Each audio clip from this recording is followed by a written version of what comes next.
Like the canonical computer program says, hello world. I've decided that I'm gonna make some more videos. I've been inspired to just do it. Not worry about having good camera equipment or good lenses that actually allow you to get your head in and your guitar in, but just to do it. I found a brilliant YouTube channel from a guy called Tom Bukovac, who is an amazing session player based out of Nashville. And at the beginning of lockdown last year, he just decided to start, making little videos on his iPhone in his garage in Nashville. And he has been imparting the most amazing pearls of wisdom whilst also telling interesting stories and just being a generally cool dude. And if it's good enough for him, just like throw up an iPhone and do something, it's good enough for me. He also has been keeping his videos pretty short, 10 minutes, 15 minutes tops, which I think is cool. You don't want to, make too much, don't want to ramble on, which I'm doing right now. Anyway, to the point. I am a shitty, amateur guitar player. I wish that I could be better than I am, but I got another job, I got another life. But the guitar is a passion, and the guitar is something that I have got back into a lot more recently because of my son. My son started being much more musical. He joined a local school, one of these School of Rock franchise schools. And I realized after taking him there for a while that they had an adult program, and I joined in with that. And I met some really cool other people who were all different kinds of levels and just wanted to get together and play music and hang out and drink some beer. And we did, and I've been doing it for a couple of years now, and it's got me playing with other people back again, which I hadn't done for a long time. I was just sort of sitting in my house, in my spare room, whatever, with these guitars, which I've had for years. I've been playing guitar since I was like 18 years old, and I'm years old now. But I wasn't progressing, I wasn't doing anything. But now that I'm getting together regularly with other people and we're learning songs and I'm putting together shows, being forced to memorize and learn parts and to play with other people regularly, to have to adapt on the fly, to to keep going when someone fucks up. That's amazing. That's invaluable. That's something you absolutely have to do. And it's just made me play a lot more anyway. So that's me. Cheers, everybody. Grolsch. These are the small bottles with the actual, proper pot tops, because the store I got these from, their fridge wasn't high and full enough to have the big ones. But the big ones, which have the pop tops, are amazing for guitar players. Get a proper Grolsch bottle, pop the top, take off the little rubber thing. Strap locks. Grolsch bottle strap locks. They are the dog's bollocks. They are the mud's nuts. They are it. Anyway, how much of this rambling time I've taken? About 3 minutes so far. All right, let's do some stuff. Let's talk about the blues. The blues is awesome. The blues is, it can be simple, it can be complicated, and it can be everything in between. There are slow blues, there are fast blues, there are basic blues, there are more convoluted, more jazzy blues. But for me, there are two kind of canonical blues songs to study. Crossroads by Cream, which is a fast blues, and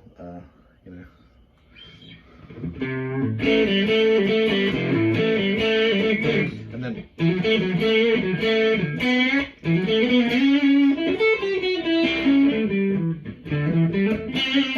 that's a fast blues. The changes are coming around pretty fast. And then there's a slow blues. And the slow blues, the canonical slow blues for me is Red House.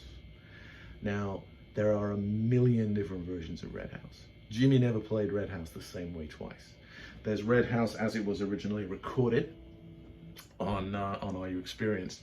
And then there's every single live version of Red House that he ever did. There's a beautiful compilation album called Red House Variations on a Theme. And there are 8 or 10 different live recordings of Jimmy doing Red House. One of which in particular is sublime. It's when he played at the Royal Albert Hall. I think it was in 1969. I think I'll try and put that up as a video, or just record the audio as a video on my channel. It is sublime. It is 12 minutes long, and Jimmy was just playing with the angels that night. But anyway, Red House, slow. The changes come around slow. So you can think more about what it is you're playing. Of course, it starts the way that we love it. It starts...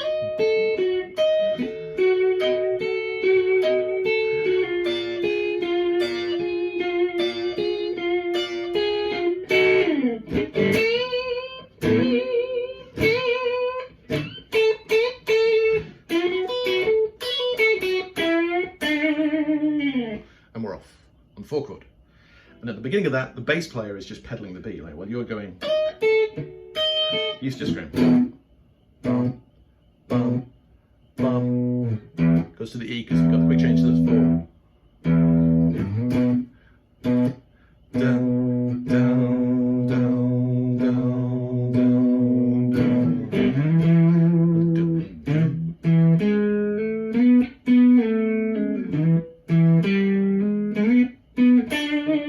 Or something like that. The bass is probably walking, but it's amazing. It's beautiful. Let's talk about the beginning part. This little 3-note triad, diminished triad, on the G string at the 11th fret, on the B string at the 10th fret, and on the top E string at the 11th fret. The diminished triad is really the top of B7 chord. This shape, B here on the 9th fret of the D string. And then you've got the 5th, you've got the flat 7, and you've got the 3rd on top. This is B7 chord. But forget about the bass, no? Bass player's playing bass. You're just playing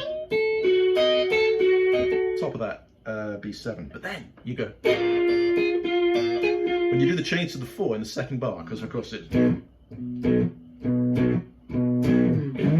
quick change to the 4, bar 2, back to the 1, bar 3. Bar 4, and then we're back properly into the 4 chord on bar 5. But we go down a semitone, play the same thing. What is this? Well, that's partly an E7 chord. There's an E, root 5, root, major 3rd. What's this? That's the flat 7, because there's the E, there's flat 7.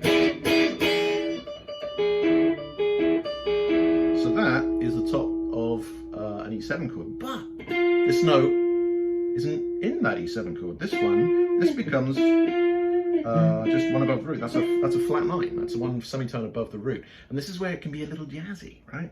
So we've got, which is basically just a B7. This is B7 flat 9. Back up to that for the end. But this is basically the beginning of bar 3, and then you've got like a little section where he's back on the 1 chord on the B, and he's playing in B minor pentatonic, and he's going.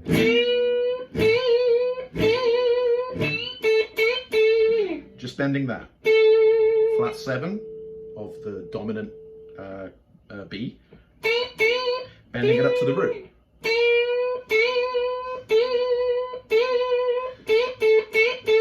Just those 2 notes, just a bend, but he's like such expressivity there. And then you go, then we go back down to sort of one of the probably one of the first blues riffs you ever learn, right? Here in the first box, taking this note, which is the 4 of B minor pentatonic, bending it up, and then carrying that through.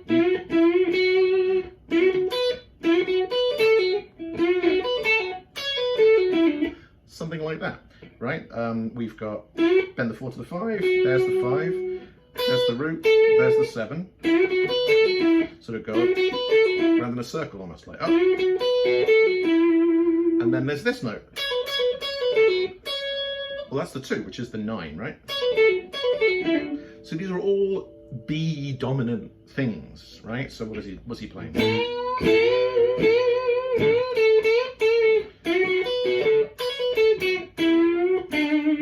And then he does and finishes there, right? Which is the minor 3rd of B. Because blues is all dominant chords.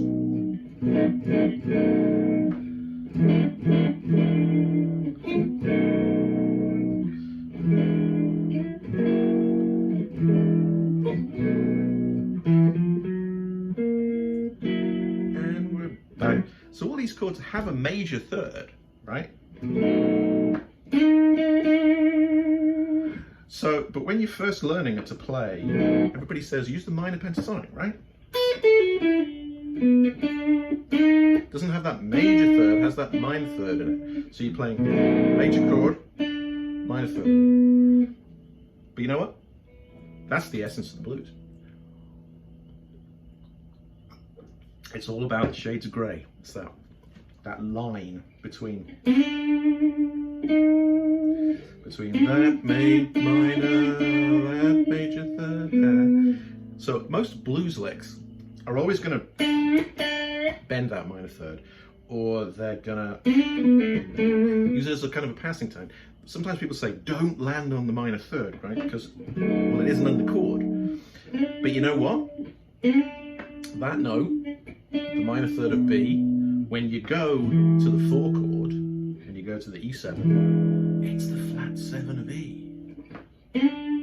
So that note is a perfectly good note, in fact, and a very appropriate note to land on when you go to the 4 chord. And that's what Jimmy is doing there. He's going, because we're now on E. So we're on B, B, B.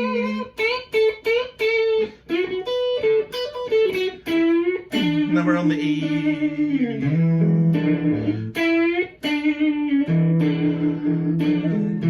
And back to the B. So you want to be there when you're doing that. One thing that this is like a silly formula that I follow is like when you're playing a blues and I'm thinking, and I'm on the 1 chord and I'm in the first box, right? But I'm not really thinking of it as the minor pentatonic first box. I'm thinking it as the major pentatonic first box, but also throwing in 1 or 2 other notes that aren't in major pentatonic, like the flat 7 and the 4. But more importantly, I'm thinking that I can use that major third, right?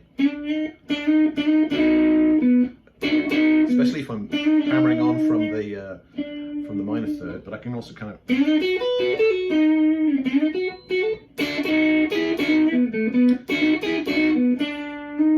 little riffs that emphasize the major third, because when I'm on the B, the major third is a good note to be on, but when I go to the E, I want to actually use the minor third, because if I'm staying on that note on the E, then it's the major 7 of E, which is a very majory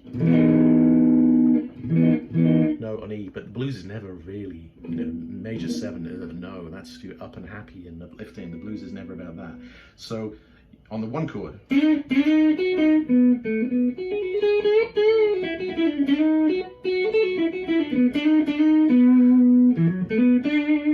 I'm on the E. And when I'm on the E, I think minor. I think B minor pentatonic, right? And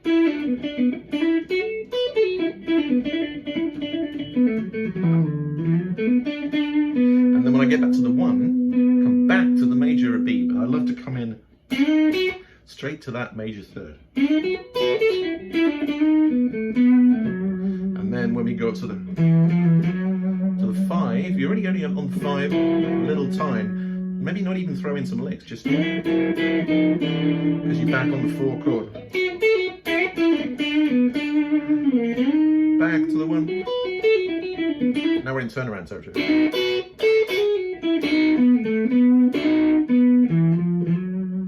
And then back. So, majory. And Jimmy's doing all kinds of stuff like that in Red House. So, back to Jimmy.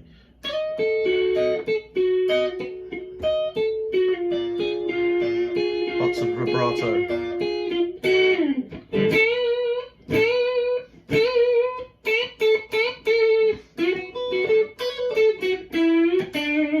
Now we're on the E.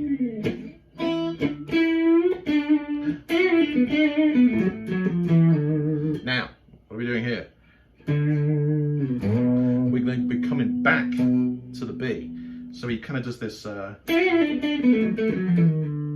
down. So there. Probably play the flat 5 along the way. There is, of course, the dominant 7 of E. Root, dominant 7. And then we've got to go back to the B at the beginning of that. Now, we could do that. We could also have gone to the major third of the B or the major 7 of the E, because we're going back to that B. So we could have done something like, because even though that's kind of a wrong note for the E7, it's the right note for the B7. We get there. But what he's doing there is there or either way, we're going back to the B. Now, one thing that Jimmy does in one of the versions of Red House, now he's back on the B7, and now he plays this beautiful major pentatonic lick again. You know, again, major pentatonic, starting from the B. 2 little octaves, 1, 2, major third, 5, major 6, 1. We back up to the other B. Now the same thing. There's a little position shift because you take the 9 or the 2 with your third finger, such slide it up to the major third, then so you get from here to here to here really quick, and then you are at this point you're going to be on the 5 chord, which is the F sharp in the case of the blues in B.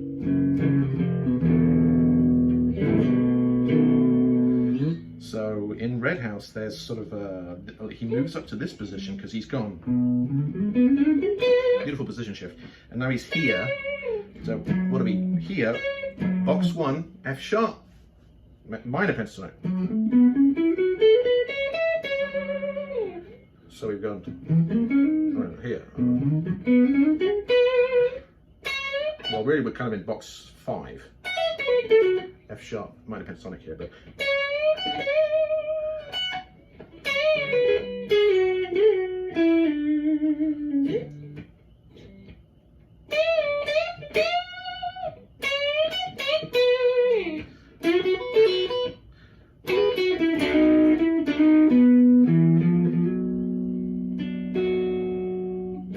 Alright, what do we do there? How long has this video been going? 17 minutes. Alright, we're going to finish. We've been around the 12-bar blues one time, and we're going to wrap it up. So we got to the 5 chord, and we are here. That is the B, which is, where are we? F sharp is the 1, this is the 5, this is the 4. So we're going.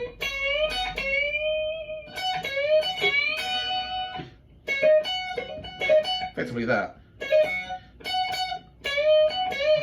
We're on that F sharp, so that's a 5 bending up to the major 6. F sharp. A little rundown, so 5 to the 6 to the 1 to the 4. What's this note? This is the 2 of F sharp, isn't it? Because there's F sharp, there's the flat 7, there's the 6, there's the 5, there's the major third, there's the minor third. No, hang on a minute, I'm all over the place here. Here, root, flat 7, 6, 5, 4, major third, minor third, 2. So slides down to there.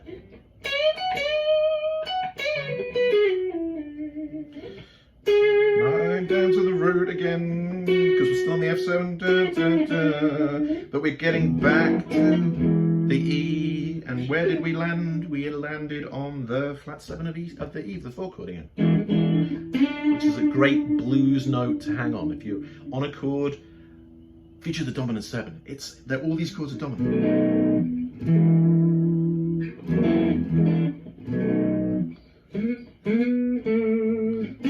So we're on the 5. Then back to the 1. Now we're going to begin the turnaround, right?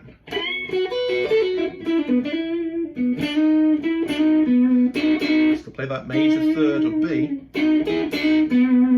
Because I'm back on the B on the 1. Now we're going up to the 5. Just walk up. 5 chord. What are we going to play for the 5 chord? Well, we go one, dun, dun, dun, dun, and we're done in 12 bars so we can finish and go back to the 1. But so what do we play? We can play a regular 7 chord. Of course we can. We can play the Hendrix chord, which is 7 sharp 9. So we got that note in there as well. But you know what I love to play? Or what I've recently started loving to play? Augmented. So this is an F sharp augmented. So F sharp, there's the major third of F sharp. This note, sharp 5. And that sounds incredibly, you know, tense and wants to go back to the B. It's perfect. You know why it wants to go back to the B? Well, firstly, why does a major chord want to go back to the 1? Major 5 want to go back to the 1 is because that major third of the 5 is a semitone away from the root of the chord you're going to.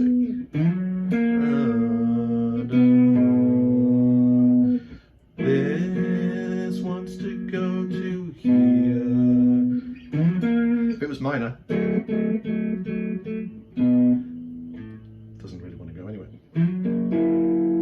The 7, the dominant 7 part of it doesn't. Where does that resolve to? Because the chord we're going to is that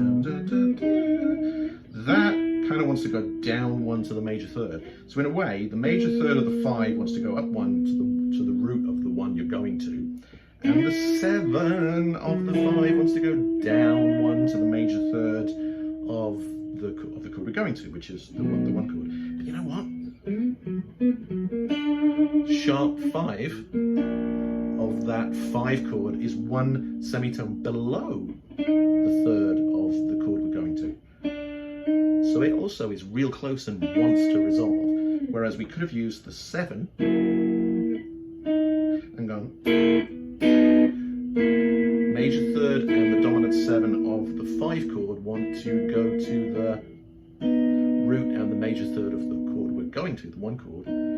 But in the case of augmented, they're also a semitone away, but they both want to go up. Instead of like going 1 and going up, 1 going down, we go. So it wants to resolve just as well. It serves just as well as a beautiful 5 chord. And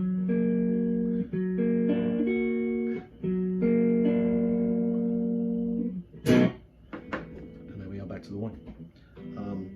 Blues, slow blues. Red House. Study Red House. Listen to every version of Red House that you can find. Everybody's covered Red House. Paul Gilbert has some incredible videos online where he's doing Red House. He does Red House a lot in his clinics, and he talks a lot about how you can do wonderful things on Red House because it's a slow blues. So you've got time to really explore different tonalities and go around those chords. It's not going past super fast so that you don't have time to think. It's going down around super slow, and you have a lot of time to play around with it. So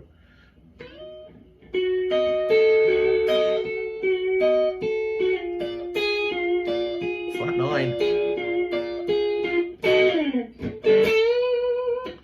Play Red House. Play guitar with your friends. Playing guitar by yourself is no fun. Playing guitar with other people is awesome. Makes you a better musician. You hang out, drink beer. Well, we used to do that a lot before COVID. Now we're careful. We wear masks. We stay a little bit apart from each other. Vaccinations are coming. I've had my first one. Soon this will be better, and then we'll be able to get together and jam and play and do all those wonderful things. Till next time.